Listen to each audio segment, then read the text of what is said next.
Nandito po kami ngayon sa aircraft park sa Clark Air Base sa Pampanga. Nag-stop over kami rito kasi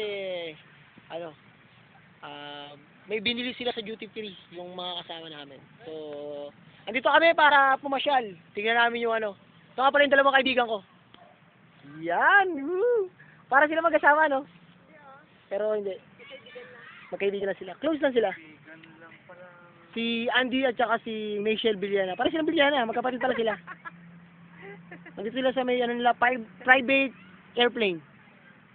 Pangalan ng nila, Phil Air Force. Sila may-ari niyan. Pag nakita niyo yan, sa kanila yan. Tandaan niyan, yung number is 10507. Ano man sabi niyo? Ay, ano Sige, sabihin niyo lang kung gusto niyo hiramin. Hiramin? Magkano ba ang paggas niyan? 1,000,000. Pa-charge ako. Papa-charge ka? Halimbawa, magiging hayop kayo. Anong klaseng hayop kayo at bakit?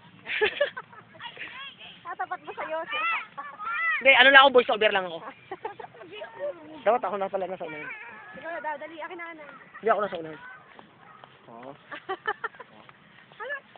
Wala na video, music video. Oh baby, baby, baby, baby. Para makita nila yung baka masabi. Forward ko kaya ni Andy yan, Ay shit, Dapat. malulubot.